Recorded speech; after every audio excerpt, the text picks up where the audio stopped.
A very good evening, and I would like to welcome all of you to the 4th Worldwide Million Women March for Endometriosis.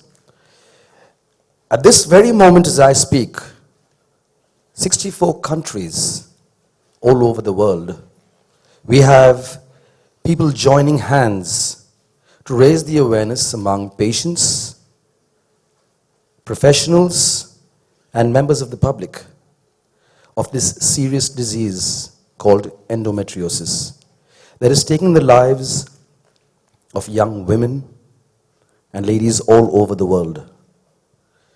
And I would like to particularly highlight very proudly that Kuwait is the only country that has been nominated and selected in the Middle East to be a part of this campaign organized by the World Endometriosis Organization.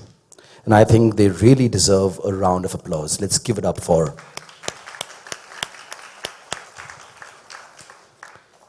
Having said that, please believe you are creating a very important part of history by being here to support this global effort in creating and raising the awareness.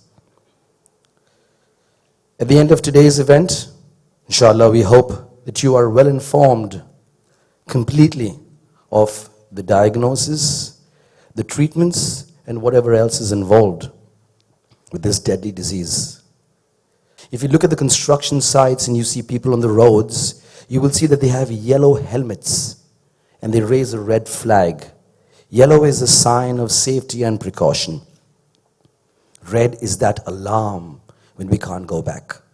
So let's raise our yellow flags and support the awareness to this wonderful, wonderful cause that Taiba Hospital is so actively involved with. As a part of their CSR, their corporate social responsibility, have put it as part of their mission to make it aware and create this awareness for the society at large and Kuwait particularly. So please join us in this cause that Taiba Hospital has so strongly believed in. We would now like to welcome our guest speaker. Please join me in welcoming Ms. Zaina Al Zabin. Ms. Zaina is a graduate of New York University. She has completed her master's degree from the University College of London. She's experienced in the field of psychology and education, has worked with non-profit organizations locally and internationally. She is the co-founder and managing partner of ABC Kuwait, Applied Behavior Center of Kuwait. And as a psychologist, completed 5 years at Sur Center before establishing Masar Consult in 2014. She is a trained child and family psychotherapist. She's socially active in creating an environment that we hope would be mentally active and mentally healthy. Please join me in welcoming Ms. Zaina Al Zabin.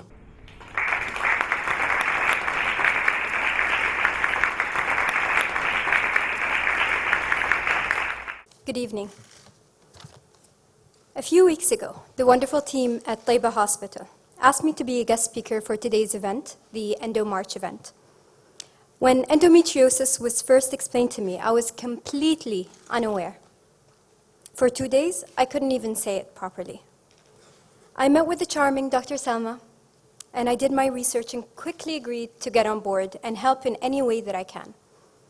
Partly because of the staggering percentage of endometriosis in Kuwait, 1 in 5 women, and partly because of the nature of this condition and how it affects us women.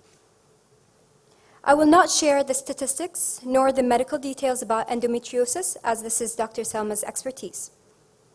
I would just simply introduce the condition as a disorder, a painful one, where the lining of the uterus grows outside the uterus and attaches itself to other organs like the ovaries and fallopian tubes, instead of being expelled from the body.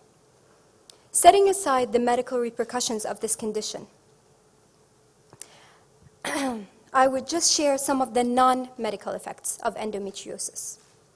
In talking with Dr. Salma as well as some of the patients, The psychosocial aspects and the ripple effects are far greater than just the medical condition itself. Patients commonly express that the pain was so debilitating. It took them away from school, from work, as well as family and social obligations. That pain is repeated monthly and over a few days. Other patients explained how that pain was a major stressor on their marriage, and it affected their intimate relationships because that pain was unbearable. Very often, these women were unable to explain that pain or their suffering to their partner. They were afraid, they were ashamed, and for many, they thought it was normal. Now, this is the part where I would like to address all women, myself included. As a psychologist, I understand women. As a woman, I understand endometriosis. I may not be diagnosed with endometriosis myself, but the relationship between a woman and her body, especially her reproductive health, is a common theme for all of us. Today's event aims to raise awareness about the importance of having an empowered and positive view of our body. No one knows how you feel. Today's event aims to raise awareness about the importance of having an empowered and positive view of our bodies. No one knows how you feel, or what you go through, or what you struggle with, more than you do. As women, we have been conditioned to suffer and endure suffering. We know that we have a higher threshold for pain, and we don't want to be seen as weak or inferior.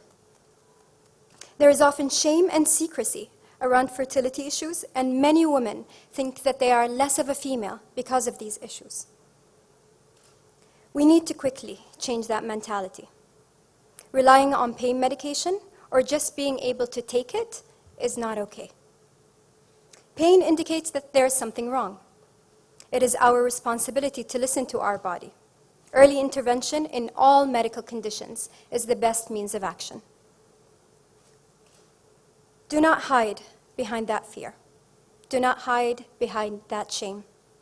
Use your strength in keeping yourself healthy, pain-free, and positive. There is no shame in pain. There is no shame in ailment. We are born female, but we grow up to be strong, independent women. Keep growing, keep getting stronger by acknowledging, not ignoring, what your body and mind needs and feels. Self-care is not selfish. Self-care is necessary. Thank you.